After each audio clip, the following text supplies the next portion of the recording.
Hi everyone. I just thought I tried to make a quick video here. I've just been inspired after watching Go Black to Africa about his experiences in Rwanda. As you know, I'm a huge advocate of Rwanda. My experiences in there. This is before I started YouTube. Was just amazing. I had a great time in Rwanda. I like the place. I like the place a lot. And there's just a few things he talked about which I find quite interesting. But also before I just talk about a few things. But I would just like to add something to it. And there's something that people don't really know is about about what happened during the genocide. I think a lot of people have taken the movie Hotel Rwanda with featuring Don Cheadle as what happened in Rwanda. But actually, that's just fantasy. The guy who is a hero is not even a hero. He's actually just a villain. Just like, Mlavich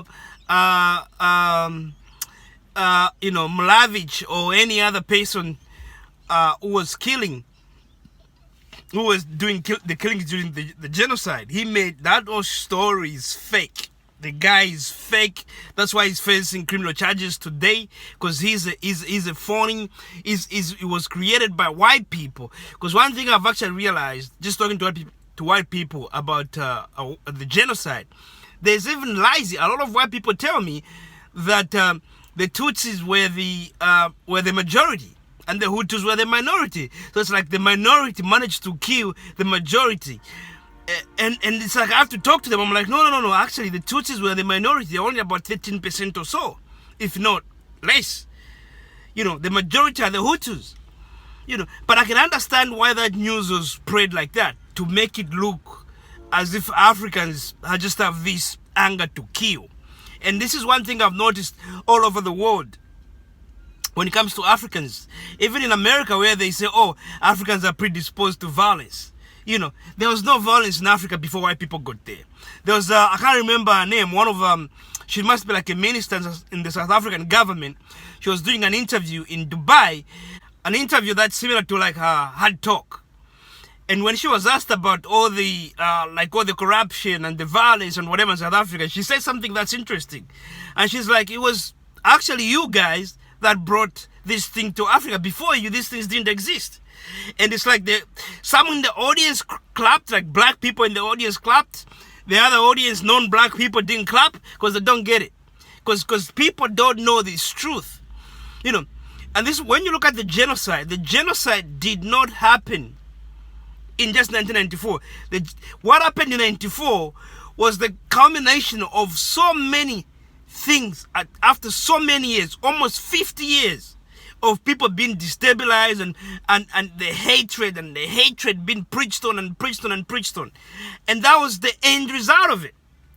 It's like what happened with the Jews when Hitler said the final solution.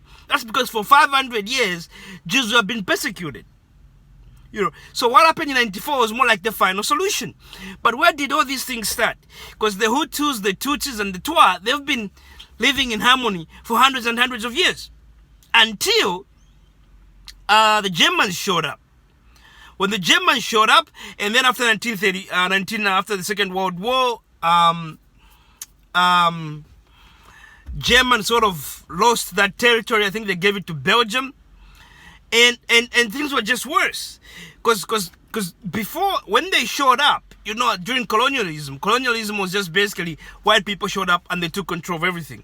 In Rwanda, actually, they struggled because the kingdom there was well organized. It was organized, it was run properly. They had their own religion, they had their own laws and rules and regulations. They had all that. So it became very hard for them to penetrate that. So they started developing all these tactics. The same tactics, guys, the same tactics of divide and conquer. So what did they try to do? When they slowly got in, they started developing things like, if someone has 10 cattle or less, then he's a Hutu. If you got 10 or more, then you were a Tutsi. So all of a sudden, everyone who had more cattle was a Tutsi. And everyone who had less was the Hutu. So it's like you create, because cattle means a lot in the whole of Africa. Having cattle, having animals meant a lot, meant wealth. You know, so all of a sudden you create the division between poor and rich. You know, and also they ended up even killing the king that was there. It developed all sorts of things. Pretty much what they did is to teach these people how to hate one another. Remember, even in my last one of the videos, I've said this. The media, everything, even JT, the bigger figure, said the same thing. In America, it's about creating people to hate one another. And I think this is our Achilles heel as black people, because we accept that. You know, we accept people to teach us how to hate. You know, if we said, no, stuff, you get out of here, we'll be in a better position right now as a race. But the problem is, we feed onto this. We feed it. You know, and that's what and that's where all this division started. So in the end, they instilled a Hutu president. Even after the so-called independence, Rwanda didn't really become independent, just like most African countries didn't become independent, because these people, they never left, they still controlled it. So they put a puppet there who they could control. You know, and the hate still continued, and they just practiced it, promoted it, you know, and eventually the 1994 genocide happened. This is not to take away anything from the people that did it, you know, because they had to do it. However, they were brainwashed for decades of brainwashing. Now, when this happened, when the genocide happened, did the world help out Rwanda? Nah, the world didn't help out Rwanda. Only Paul Kagame. Remember, Paul Kagame was in the army. That's why they say he's the most successful army general alive today. You know, Paul Kagame had to organize young people, not even like a big army. It was a small army full of young kids. You know, young, angry kids who wanted to get back to Rwanda. So, I'm just trying to make this a short video. And it was the Rwandans that went to liberate Rwandans. You know, and the people they were fighting, they had more equipment, you know, because France was sponsoring them. They had more equipment than Paul Kagame's army, like the liberators. But these guys fought with passion, with vigor, with just, they wanted to liberate their country, and eventually they did it. It wasn't easy. It wasn't easy. This is why I like Paul Kagame. You know, he even tell you his whole life he's lived in trenches.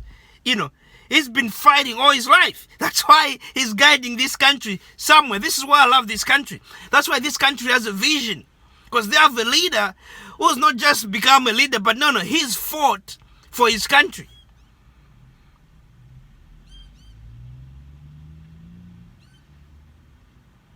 The world didn't help Rwanda.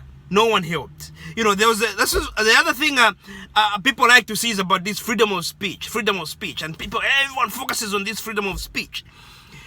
What people don't realize was this so-called freedom of speech that spread the hate. Apparently, if any country in the West even helped just by creating something that stopped radio waves from being transmitted, because there was one particular radio that was instrumental in the genocide in Rwanda.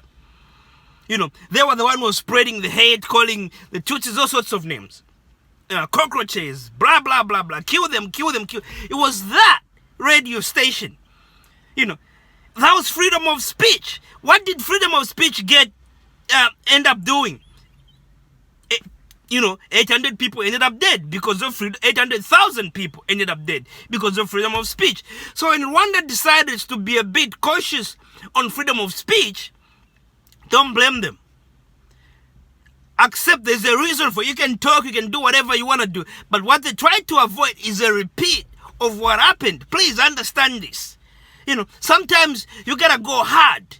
Eventually, when people are educated enough about it, you can start easing on things. But right now, you gotta go tough. You gotta go tough, guys. The world never helped. No one came to Rwanda's rescue. What people don't also tell that in the 90s there was the Baltic wars there. You know, there was a country called Yugoslavia, for those who were young, they've never heard of it, you know, where all these countries like Serbia, Montenegro, Czech, and Slovenia were part of. And what happened is the same thing to what happened in Rwanda was ethnic cleansing. You know, so the Serbs were cleaning out Muslims and Croats and all these other people, killing them. Hundreds of thousands of people died in that area, and they tried to minimize the number, about 200,000 or whatever, because a lot of people are still missing, and they still find out graves of mass graves. Even up to today, they still discover mass graves in some of these countries. So they killed each other even in Europe. But what happened in Europe? The whole world responded. In Africa, no one cared. You have to remember that. This is why this is a warning to all of us in the West. No one cares. You know, that's why I did a video saying, Africa, you have no friends. And it's something we have to realize. When something's happening in Africa, no one cared. The Baltic region, the whole world responded. You know, in Rwanda, one U.S. battalion could have stopped everything that happened. No one helped. However, Rwanda is rising. They've decided to forge their own destiny. You know, and we gotta support a country like that. You know, one thing I like about Rwanda and the government of Paul Kagame, and they are creating it, because one thing that lacks in Africa is great institutions. You know, what they are doing right now, they are creating powerful institutions, and that means even the future president, things will go well because of the institutions. This is what has made America what America is, because of strong institutions. You know, and Rwanda is doing this. And the other thing, there's one of the things I'm so excited about is about this guy called Tidjane Thiam. Tidjane Thiam was the CEO of Credit Suisse. Credit Suisse is the largest Swiss bank in Switzerland. In Switzerland, and this black man from Ivory Coast was the CEO until sometime last year. When he became CEO of Credit Suisse, they were in trouble. He turned it around and restructured it and made it profitable again. Again, he got the sack for no reason. They couldn't give you a good reason. The only reason is he was black, and they didn't like the fact that he was, because the first they appointed him to thinking he was gonna fail, so they can say, you know what, you failed. But the guy turned everything around, turned this largest. Everyone knows what Credit Suisse is. I think most of you guys know that. This guy did it. Tidjane Thiam. You know, he got the sack. Again, it's a warning to all of us black people in the diaspora. Our contribution is not appreciated. And it's time we start to realize that. You know, he got the sack, but since he got the sack, he's been very active on the continent. He's a black man at the core. He's been very active. He helped organize the response to the COVID-19, and you can see he's done a very good job. Helped to find money for most of the countries in Africa, and just put help setting up and all those things. And he's done a very good job. Africa hasn't been affected, and it's not just his work, but all the countries in Africa have done great. You know, Africa has not been affected as bad as other continents. So why did I mention Tidjane Thiam? This is the great thing about Rwanda. In Rwanda, they're not just appointing their sisters and their cousins like in most African governments, where it's their sister and whatever becomes the Minister of Finance and stuff like that. That's not what they're doing. They've appointed this guy. This guy is from Cote d'Ivoire. He's Ivorian, Ivory Coast. That's where he's from. But they've just appointed him to be to head the board of directors of the government agency, which is part of the Rwanda Development Board, which is known as Rwanda Financial, which is called Rwanda Finance Limited. So he's heading the board of directors there. Obviously, part of what? So what's the function of the Rwanda Finance Limited? The Rwanda Finance Limited has been set up, working together with the Rwanda Development Board, has been set up to attract foreign investment into the country.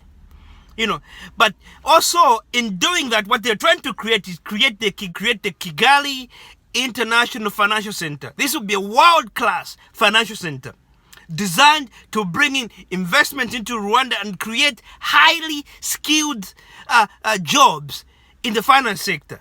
That's their mandate. Now, a lot of people in this agency are not, it's not just Rwandese. You know, there's people from Cameroon, there's people, so you can see what people in Rwanda are trying to do. It's all about your skill. It's not about where you come from. It's the most Pan-Africanist sort of place to be in Africa. It's Rwanda. You know, Kagame is not going out. This is why I like Kagame. He's not going out there employing his kids and this. That's not how it's happening. He's actually working, employing people across the continent. As long as you are black, you know what you are doing, you're good at what you do, you can get a good job in Rwanda. And this is why I'm going to encourage everyone. And this is, when you go to these countries, go there and visit government institutions. You know, for some of you guys, I know there's about 2 million educated African Americans right now in America who can't even find a job. You know, you can start with Rwanda. If you're in the financial sector and whatever, it's not a lot of money you're gonna get paid, but it puts you on a path. And I tell you, one person that already does that is Strive Masiwa with his company, Liquidcom and the other company. He has different telecom companies on the African continent. He's bringing in African American kids to work in his company, and believe me, they don't want to go back.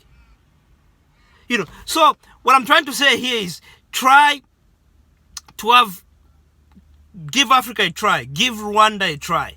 Why Rwanda? So like I've just said, in Rwanda, they're bringing everyone depending on your experience, your expertise, and what you know. You know, Tijan Tiam is from Cote d'Ivoire, not from Rwanda, but he's just got given a job in Rwanda. This is the country that's been, for the past 10 years, has been averaging 8%, 8.6% growth. I think 2019, they did 12%. Okay, it's organized. It's not hard to set up a business. It's safe. You know, one thing I want to just talk about from what I heard from Go Black to Africa is when he talked about land, where he put it along the lines of, people were killed and then I have to go there and buy their land. Dude, even with all the people that were killed living in Rwanda, there will still be plenty of land in Rwanda. Because this is something that everyone needs to know. Every black person needs to know. Africa is actually underpopulated. Regardless of what people will tell you, Africa is underpopulated. Africa is almost 4 times as big as Europe. Africa has 1.2 billion people. Europe has 800 million people. So, if Africa is 4 times bigger than Europe, it should have at least 3.2 billion people, but it doesn't. So Africa is underpopulated. Everywhere you're gonna go in Africa, there's plenty of land. You go to Zambia, plenty of land. Anywhere you're gonna go, there's plenty of land. So don't let that distract you about Rwanda. Go there, buy yourself a nice house, buy yourself some land if you want to do farming. The land is green, fertile, and they got plenty of water. You know, I just wanted to say that Rwanda should be on your radar. Rwanda should be like on one of the places to visit in Africa. I just think like this country is on the path, and it's because of what's happening in Kigali. You see the effect it's having, the cleanliness of the city and the country is having on neighboring countries. You go to Kenya, they are cleaning up Nairobi. You know, Tanzania, same thing. They are cleaning up Dar es Salaam and Arusha, all these places. It's empowering other countries going, you know what, Rwanda is actually a poor country, to be honest with you. You know, Kenya, Tanzania, they got more money, 4, 5, 6 times more money, 10 times more money than Rwanda. But what it's doing is making other big countries realize, and it's inspiring them to even do better. This is why I think this country, which is well situated in the heart of Africa, could actually be the heartbeat of Africa. Let no one discourage you from investing in Africa. Remember, wherever there is, I heard this from one of my favorite YouTubers, Block929. He said something amazing. It's an African proverb that says, wherever there is honey, there is bees, which means it's not going to be easy getting there, but there is honey. You know, something about Africa. You know, there is money to be made. There's good investments, good returns. Some of these countries you'll be making, 200-300% profit. You know, but it's not a walk in the park. It's not honky do. There's issues. There's all that stuff. Every time you hear of the issue, look at how people complain. See how you can turn that into an opportunity. That's what I'm going to end by. You know, I just wanted to say this about Rwanda, and I hope you give it a try. You visit it. Thank you. Goodbye.